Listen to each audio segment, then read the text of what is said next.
RSS പരിപാടിയിൽ സർവകലാശാല vice ചാൻസലർമാർ പങ്കെടുത്തത് വിവാദമാവുന്നുണ്ട്. മോഹൻ ഭാഗവത് പങ്കെടുത്ത RSSന്റെ 100 വർഷങ്ങൾ എന്ന സെമിനാറിലാണ് കേരള VC മോഹനൻ കുന്നുമ്മൽ, മലയാളം സർവകലാശാല VC CR പ്രസാദ്, MG സർവകലാശാല VC ഡോക്ടർ D മാവൂത്ത് എന്നിവർ പങ്കെടുത്തു. സർവകലാശാലകൾ VCമാരെ ഉപയോഗിച്ച് കാവ്യവൽക്കരിക്കാൻ ശ്രമിക്കുകയാണെന്ന് SFI ആരോപിച്ച് അശ്വിൻ ഡിയാഗോ നൽകും വിശദാംശങ്ങൾ. അശ്വിൻ, ഇതിനകം തന്നെ സർവകലാശാലകൾ കാവ്യവൽക്കരണം എന്ന ആരോപണവും വിമർശനങ്ങളൊക്കെ ശക്തമാവുകയാണ്. അതിനിടയിലാണ് ഇപ്പോൾ സംഘപരിവാർ പരിപാടിയിൽ 3 VCമാർ പങ്കെടുത്തിട്ടുള്ളത്.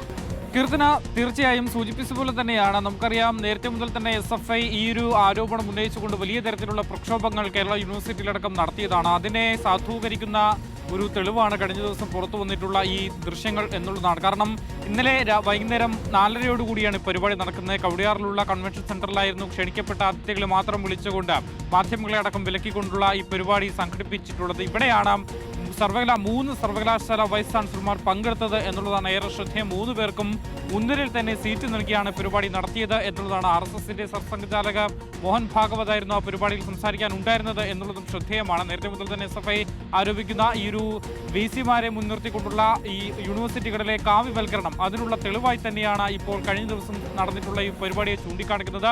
വലിയ തരത്തിലുള്ള വിമർശനമാണ് ഈ 3 വൈസ് ചാൻസലർമാർ പങ്കെടുത്തതുമായി ബന്ധപ്പെട്ട് ഉയരുന്നത് എന്നുള്ളതാണ്.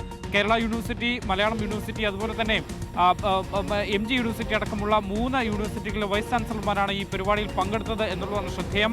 ഇനി ഉന്നത വിദ്യാഭ്യാസ വകുപ്പിന്റെ മന്ത്രിയുടെ ഒരു പ്രതികരണമാണ് ഇതിൽ SFI ആവശ്യപ്പെടുന്നത്. മാത്രമല്ല, മന്ത്രിക്ക് എന്താണ് ഇതിൽ പറയാനുള്ളത് എന്നുള്ളതാണ് ഇനി ശ്രദ്ധേയമായി വരുന്നത്. പ്രത്യക്ഷ സമരത്തിലേക്ക് തന്നെ കൂടുതൽ സമരങ്ങൾ കടുപ്പിച്ചുകൊണ്ട് പ്രത്യക്ഷ സമരത്തിലേക്ക് കിടക്കാനാണ് SFI അടക്കമുള്ളവർ തീരുമാനിച്ചിട്ടുള്ളത് എന്നുള്ളതാണ്. കാരണം വലിയ ആരോപണങ്ങൾ, സിൻഡിക്കേറ്റ് യോഗങ്ങളടക്കം ചേരാൻ കഴിയാത്തൊരു സാഹചര്യം ഉണ്ടായിരുന്നു. കേരള യൂണിവേഴ്സിറ്റിയുടെ ഭരണ പ്രതിസന്ധി അടക്കം വലിയ വാർത്തയായിരുന്നതാണ്. ഈ ഒരു പശ്ചാത്തലത്തിലാണ് മോഹൻ ഭാഗവത് പങ്കെടുത്ത പരിപാടിയിൽ 3 വൈസ് ചാൻസലർമാർ പങ്കെടുത്തിട്ടുള്ളത് എന്നുള്ളതിന്റെ ഗൗരവം വർദ്ധിപ്പിക്കുന്നു. എന്തായാലും ഈ ഒരു വിഷയം അത് ആളിക്കത്തിക്കാൻ തന്നെയാണ് SFIയുടെ തീരുമാനം. അവർ മുന്നോട്ട് വയ്ക്കുന്ന ഈ ഒരു ആരോപണം, അതിന്റെ ചിത്രങ്ങളടക്കം പുറത്തു വന്ന സാഹചര്യത്തിൽ കൂടുതൽ പ്രക്ഷോഭങ്ങൾ കടുപ്പിക്കാനാണ് SFI തീരുമാനിച്ചിട്ടുള്ളത്. കീർത്തന, ഷിഹാസ്.